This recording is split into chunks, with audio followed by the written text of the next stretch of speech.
El ser humano es un animal. Partamos por ahí. El animal más poderoso del planeta, tope de la cadena alimenticia, depredador absoluto adaptado a todos los ecosistemas y etc. Pero animal al final del día. Una extensión de la naturaleza. Senku Ichigami no es un humano. Es todos los humanos de la historia. Permítame explicarme, pero por partes. Salutaciones, querido público. Hoy en nuestro lugar favorito hablaremos de Dr. Stone.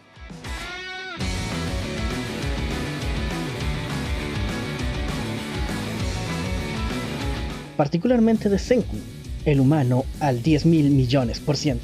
Vamos a ello. Esto será emocionante. Primero que todo, ¿qué es Dr. Stone?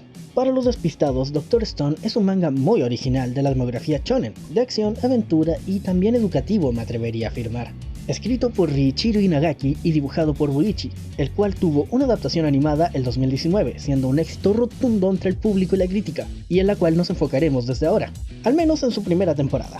Dr. Stone nos transporta a un futuro post-apocalíptico, donde en algún punto del siglo XXI la Tierra fue consumida por un misterioso resplandor que petrificó a todos los seres humanos y golondrinas del planeta, hasta el último rincón de este.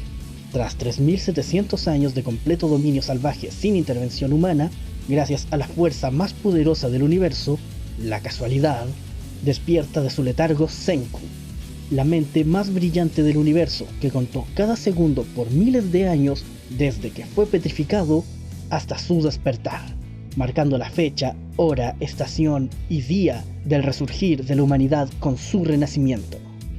Sí, ya lo sé. También lo pensé la primera vez que escuché la sinopsis de la serie. ¿Qué ridiculez es esta? Un niño de no más de 16 años que contó por miles de años sin perderse, sin distraerse y sin enloquecer. Hay que suspender mucho la incredulidad en esta presentación. Pero la verdad, mientras más ves cómo se cuenta la serie y ves a Senku actuar, interactuar y soñar despierto, sus palabras grandilocuentes toman un peso diferente a la de la primera lectura que se le da.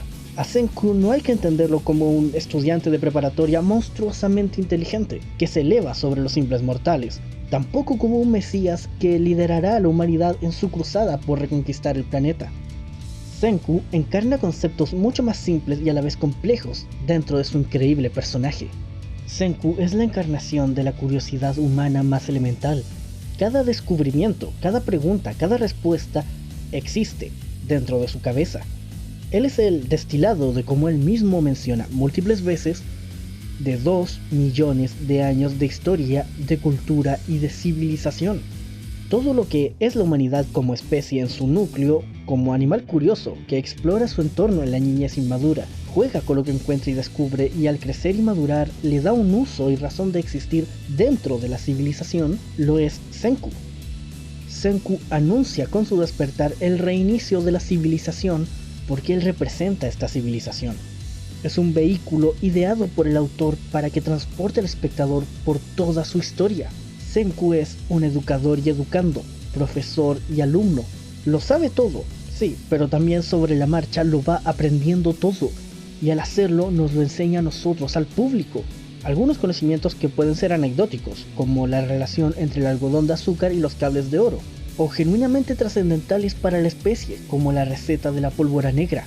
Senku encarna por sí mismo, como individuo, 3 conceptos que a la vez son 3 conflictos: el ser humano frente a la naturaleza, el ser humano frente a la tecnología y, el más importante, el ser humano frente al ser humano. Procedo entonces a desglosar al brillante joven Ichigami en relación a estos 3 elementos orbitales a su persona. La naturaleza es una madre cruel que favorece a los despiadados. No es un proverbio ni nada, me lo robé de Star vs. Las fuerzas del mal, pero es aterradoramente cierto. La madre naturaleza no tiene favoritos, no da su bendición a unos y se la niega a otros como lo haría un sistema humano. La naturaleza brinda y son los seres vivos los que mejor o peor deben competir por estos dones y recursos. Los organismos fotosintéticos toman la luz del sol y viven de esos. Los consumidores primarios especializan sus cuerpos para alimentarse de los fotosintéticos. Los secundarios desarrollan garras, colmillos y cuerpos atléticos para cazar a los primarios, etc. Senku, al salir de la piedra, es un animal igualado a todo lo que lo rodea, un mono brillante. carece de pelaje que lo proteja del frío, colmillos o garras que lo ayuden a depredar su comida. Es, ante la madre naturaleza, una presa indefensa. Rápidamente Senku hace uso de los recursos de la naturaleza para evolucionar. Primero se cubre las vergüenzas, ya que como un ser humano civilizado que es, tiene pudor. Lo siguiente que desarrolla es el fuego y herramientas y construye un rudimentario refugio. Ya puede calentarse, cazar, comer, descansar lejos de la humedad y los depredadores. Senku, aprovechando los recursos a su alcance, se ha alzado evolutivamente sobre los animales y plantas de su entorno, pero eso es en ningún caso una ofensa a la madre naturaleza. Tomar lo que ésta ofrece y transformarlo a beneficio de la especie no es distinto a un ave construyendo su nido o castores su presa. Senku, como representantes del humano animal que se civiliza al transformar su entorno, en ningún momento actúa con soberbia frente a la naturaleza. La ciencia, encarnada por Senku, jamás ha sido enemiga de la naturaleza, porque la ciencia es una extensión de la naturaleza. Es el arte de comprender, explicar y aprovechar correctamente los recursos naturales, la refinación absoluta de estos para el beneficio de la especie, no de uno, no de pocos, de todos ellos, porque al igual que el planeta no le pertenece a nadie y nadie debe exigir dominio sobre él, la ciencia existe para el bienestar y la comodidad de todos los seres vivos, mejorar las condiciones de vida, curar enfermedades, perfeccionar los alimentos. La ciencia es una herramienta igual a cualquier otra, y son las personas las que decidirán cómo hacer uso de estas.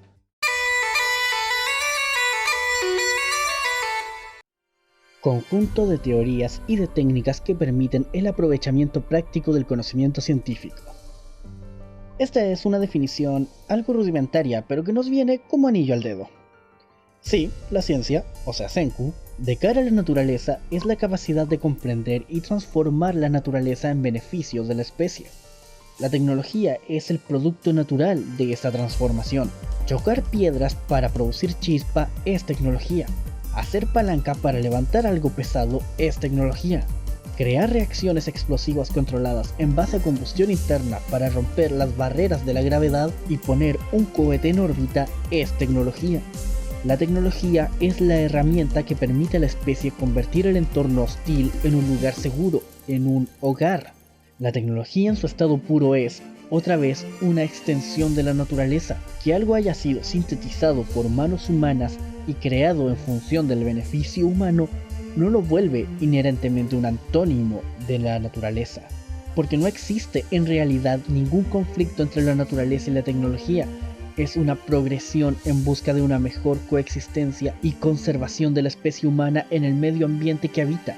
Senku deja esto patente con los diversos cambios que progresivamente introduce en la aldea Ichigami, como el ramen, los instrumentos de vidrio, las armas de acero, el algodón de azúcar, el molino de agua, las sulfamidas, las chimeneas, etc. Todos son transformaciones de la naturaleza, que en la medida correcta mejoran exponencialmente la calidad de vida de los aldeanos y les permite competir más óptimamente por los recursos cultivando sus capacidades y talentos. Y finalmente llegamos a la parte más compleja del video hasta ahora. Ya hemos analizado cómo Senku y el entorno responden entre sí en una balanza imparcial, carente de criterio externo, únicamente causa y efecto. Las complicaciones arrancan cuando perspectivas opuestas se ven enfrentadas. Así es momento de hablar de Senku frente a los seres humanos. Primero que todo, Senku es un ser humano. Por eso, a pesar de su cochinamente poderoso cerebro, antes que un genio y un científico, es alguien social. Me encanta el detalle que en su soledad tras despertar, le da voces a los monos que lo observan e interactúa con ellos como si de un público se tratase. Senku, ahora sí, como científico, no se propone restaurar la civilización y la especie por un ideal heroico ni altruista, sino que lo natural de los monos brillantes es conformar comunidades y sistemas para protegerse mutuamente, crecer y prosperar. La sociedad es la máxima ventaja evolutiva de la especie. Otro detalle fascinante de la psique de Senku como persona es su inteligencia emocional, porque las personas no son mecánicas, son sensibles, incluso Senku. Bajo su máscara de fría lógica es alguien amable, dulce, comprometido e infinitamente generoso. No busca quedarse jamás con nada de lo que crea o descubre, sino que siempre es para beneficio de quienes lo rodean. Él siempre vela por las personas que orbitan a su alrededor de su magnético carácter. Los motiva a explotar sus virtudes y los ayuda con la ciencia a doblegar sus debilidades. Senku no deja a nadie atrás y confía plenamente en las capacidades de sus aliados. Al mismo tiempo, jamás subestima a sus adversarios. Usa la razón y los datos para siempre ver el panorama más amplio posible, para sacar el mayor beneficio no para sí mismo sino para todos. Y así volvemos a la idea principal de este video. Senku encarna a todos los líderes benignos que han existido, todos aquellos que han dado un paso adelante para descubrir los misterios del mundo, para llevar a su pueblo a la siguiente generación, para proteger a los suyos de la mejor manera posible. Ante la ciencia, ante la naturaleza, ante Senku, todos son iguales en derechos y oportunidades, desde la más pequeña y míope hasta el más bruto y poco iluminado. Todos aportan algo a la comunidad y tienen la misma dignidad ante los ojos de Senku, porque la vida humana, la dignidad humana, es algo que ni siquiera el infinito potencial de la ciencia puede evaluar. Pero esta es únicamente la perspectiva de Senku, un hombre brillante, justo y benigno. El conflicto principal de Dr. Stone en toda su primera temporada es la tensión entre el reino científico de Senku y el imperio totalitario e idealista de Tsukasa, el primate más fuerte. Tsukasa es carismático, tanto como Senku, pero su gancho de encanto es su fuerza, no su inteligencia o compasión. Tsukasa se opone abiertamente al progreso humano si éste tiene la chance de ser injusto, y aboga por la fuerza a una existencia primitiva, violenta, donde se venere la fuerza de los que sobreviven por su cuenta y a la naturaleza con miedo y abnegación como la máxima fuerza del mundo, en vez de una existencia de mutuo aprovechamiento y crecimiento como la que plantea el reino científico. Los actos e intenciones de Senku para Tsukasa representan una herejía y una postura corrupta de ver el mundo. Tsukasa clama que en su mundo primitivo y bajo su reinado salvaje todos serán iguales y nadie tendrá poder sobre ellos más que él mismo, el más fuerte y por ende el más apto para proteger, proveer y someter a otros. Pero en el imperio de Tsukasa la libertad solo existe hasta el límite que él lo permita. Sin progreso, sin ciencia, sin tecnología, su reino de fuerza será aniquilado por la enfermedad, el frío y el hambre tarde o temprano. La evolución y el progreso son la forma que tienen las especies, más la especie humana, para conquistar la libertad que por sus condiciones de nacimiento no posee. Senku, encarnando esta voluntad progresista, evolutiva, compasiva y equitativa, es un ser humano completo, uno que puede ponerse al frente como el líder más apto para su comunidad, no por su fuerza o su intelecto, sino por su compromiso absoluto por el bienestar de sus camaradas y de toda su especie en general. Senku, frente a los seres humanos, es la condensación de 2 millones de años y cientos de eras de lo mejor del ser humano, y una inspiración para quienes aprendan de sus aventuras, ya sea de los datos duros sobre la dureza o resistencia al calor de distintos materiales, o ya en cosas mucho más importantes, como tratar a las personas que no son iguales que tú, ofrecer ayuda siempre a quien la necesite y saber la forma correcta de brindar tal ayuda. Al mismo tiempo, pedir esa ayuda a quienes pueden hacer lo que tú no. Tal vez estoy pensando demasiado una serie tan surrealista como esta, pero creo que cuando Nietzsche funda mediáticamente el nihilismo con su teoría del superhombre, fue demasiado pesimista, porque se puede alcanzar el máximo potencial humano sin perder la humanidad. Tal vez no en la práctica, pero sí en la ficción didáctica, porque Senku es, en efecto, el ser humano al 10.000 millones%. Y hasta aquí. Dejé muchas cosas sin mencionar, creo, pero eso no es algo malo. Creo que Dr. Stone da para más de un video, y llegará en el lejano futuro, de vuelta de mis vacaciones. Así es, me voy de vacaciones por si no han visto las publicaciones en el Twitter del canal, así que descansarán un poco de mi horrible voz por un tiempo. Los quiero mucho, recuerden que pueden dar like, pueden suscribirse, apretar la campanita ahí abajo, dejen un comentario, yo los leo todos. Afectuosamente me despido, un abrazo, yo fui Ryu, y hasta el siguiente video.